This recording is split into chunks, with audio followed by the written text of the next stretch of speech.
Kes kematian akibat COVID-19 semakin tinggi. Jika pada awal pandemik itu melanda negara, angka kematian hanya 1 ke 2 angka. Tapi negara kini dikejutkan dengan kes kematian sehingga mencecah 3 angka. Tentu sekali, cabaran paling berat perlu dihadapi petugas di bilik mayat kerana kes kematian selain kematian biasa semakin bertambah. Dengan fasiliti yang tidak mampu ditambah lagi pada skala yang besar, kekurangan petugas juga menjadi cabaran utama. Bagi melihat sendiri bagaimana jenazah diuruskan, kru produksi harian Metro diberi peluang secara eksklusif merakamkan setiap detik jenazah diuruskan. Kami saksikan dan marilah kita semua menjadi saksi bersama bagaimana jenazah COVID-19 diuruskan. Terimalah destinasi akhir jenazah COVID-19.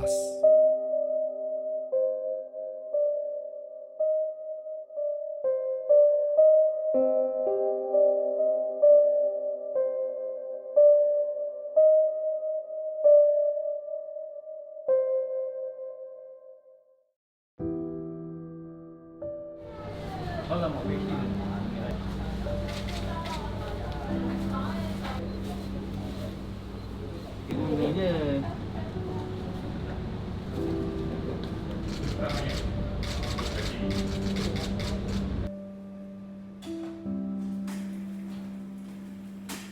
Sebelum kita memulakan upacara tayamum dan sembahyangkan jenazah, kita akan ambil body lah di peti yang telah dihaskan untuk jenazah COVID.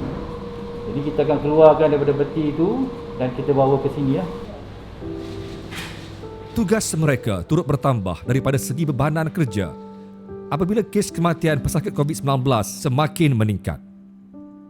Menurut Hisham, walaupun tiada petugas di bilik mayat dijangkiti COVID-19, namun mereka mengambil langkah proaktif khususnya penekanan kepada pemakaian PPE serta pematuhan prosedur pengendalian keluar masuk mayat pesakit COVID-19. Bila sebelum ni, kalau tak ada COVID, mudah aja. Mayat datang, kita simpan di sana, waris ada, datang ke kaunter, uruskan documentation, dalam masa setengah jam, dah settle. Tapi yalah, dalam keadaan sekarang ni, sejak kebelakangan ni memang banyaklah kes yang kita hadapi lah. Bukan kata sebelum ni tak ada kes ataupun 1 atau 2 kes sehari. Tapi semenjak 2-3 minggu ni kami menguruskan sehingga 10 kes satu hari. Kes-kes COVID yang kita nak waris nak tuntut. Okey, kalau dapat lihat di ruang simpanan jenazah ini ada beberapa ruang yang ditandakan sebagai COVID-19 yang mana di sinilah sahaja ruang khusus untuk menyimpan jenazah COVID-19, manakala ruang-ruang lain yang tidak tertera sebarang logo akan menempatkan jenazah yang bukan dalam kes COVID-19.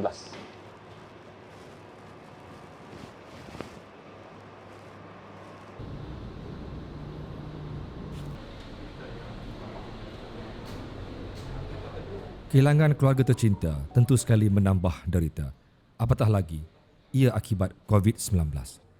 Itulah yang dialami pengulas sukan terkenal Zainal Abidin Abdul Raub yang kehilangan bapanya Abdul Raub Sulaiman pada 27 Mei akibat COVID-19.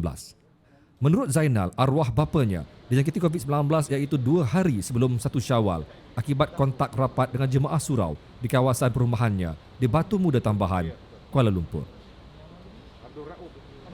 Ianya berlaku pada 2-3 hari sebelum Syawal apabila arwah yang memang dalam keuzuran diberitahu bahawa ada kontak di surau tersebut.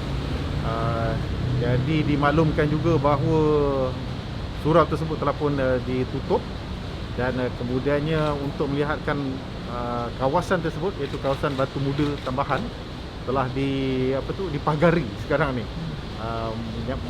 Memberitahu bahawa itu adalah kawasan PKPD yang menyebabkan juga ibu saya, adik-beradik saya yang berada di kawasan tersebut juga tak dapat keluar sampai ke hari inilah.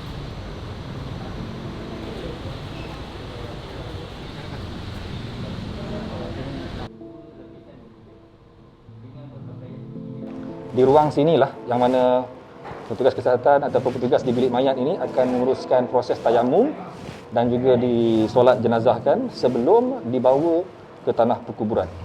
Yang lebih tepat lagi, hari ini mereka memilih untuk dihantar ke pusat ataupun tanah perkuburan Raudatul Sakinah.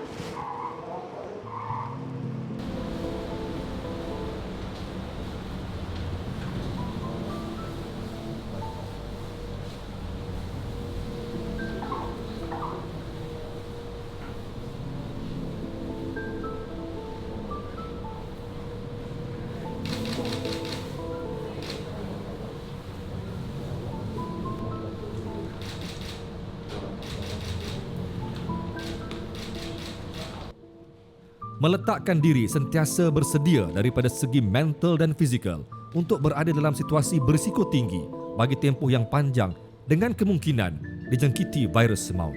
Itulah cabaran utama dihadapi mereka yang menguruskan jenazah pesakit COVID-19.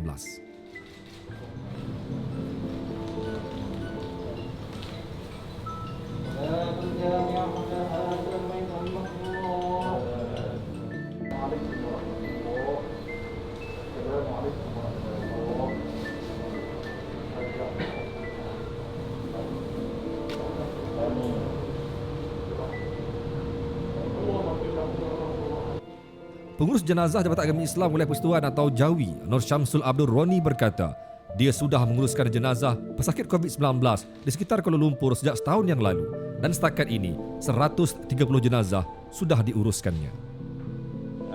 Kita dapat menguruskan jenazah dengan norma baru lah bila kita berhadapan dengan jenazah COVID, tak sama dengan jenazah biasa kan. Kemudian risiko dia lagi tinggi lah.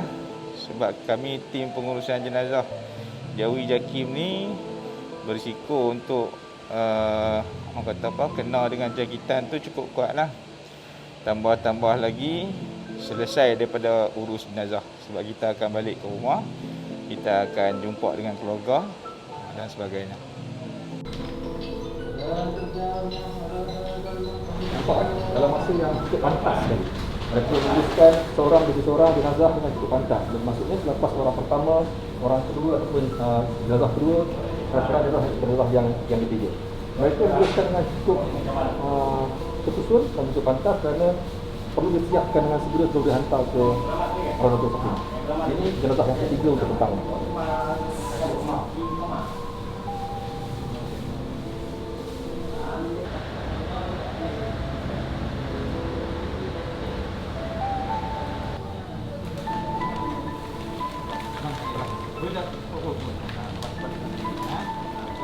Selepas sembahyang jenazah tamat, maknanya urusan untuk tayamum dan sembahyang dah selesai.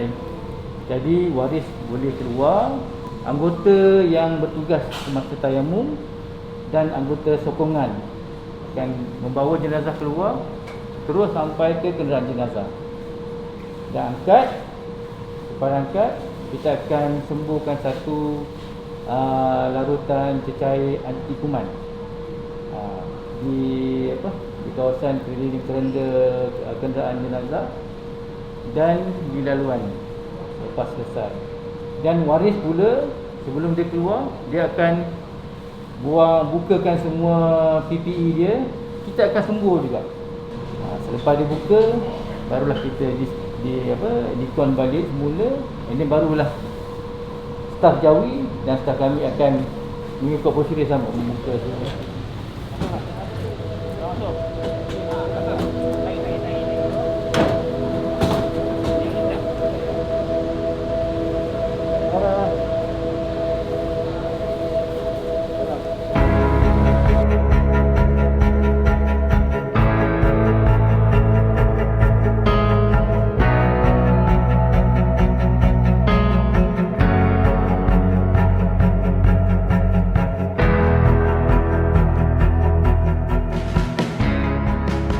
Okey, semua jenazah yang tadi diuruskan di Hospital Kuala Lumpur telah pun sampai di tanah perkuburan Raudatul Sakinah, dan kalau nampak di belakang saya sekarang ni, semua diuruskan serentak ketiga-tiganya sekali dan memang dilakukan dengan cukup pantas sekali. Mereka menguruskan beramai-ramai dan proses dijalankan dengan cukup teliti. Tidak ada waris dibenarkan untuk rapat ke kawasan tanah perkuburan. Semuanya berada di sekitar kawasan di di sebelah-sebelah ataupun di tepi tanah perkuburan. Dan saya pasti ini satu pengalaman yang sangat unik bagi mereka yang mahu mengetahui sendiri bagaimanakah menguruskan jenazah COVID-19. Anda boleh saksikan sendiri. Inilah buktinya, nyatanya bagaimana mereka menguruskan jenazah COVID-19.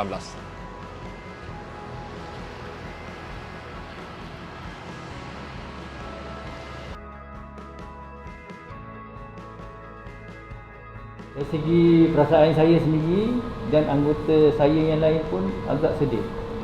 Sebab benda ni bukan satu benda yang lama tapi benda yang baru.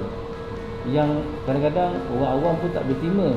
Yang kami di sini yang bergelumang dengan kes ni setiap hari semenjak daripada Covid yang pertama sehingga sekarang memang ialah terasalah juga. Bukan sebab kepenatan tapi terasa kesedihan yang dialami oleh waris-waris yang nak menuntut. Memang kita kena percayalah, dan saya yang telah menghadapinya, saya amat-amat percaya bahawa kita sememangnya berada dalam satu pandemik yang sebenarnya akan meragut nyawa. Jadi saya nasihatkan, belajar dari pengalaman yang telah saya hadapi ketika ini, jagalah diri baik-baik, stay safe, ikut aturan juga SOP, jaga kebersihan diri itu utamanya, dan juga jangan lupa untuk kita berdoa supaya kita dijauhi daripada wabak ini.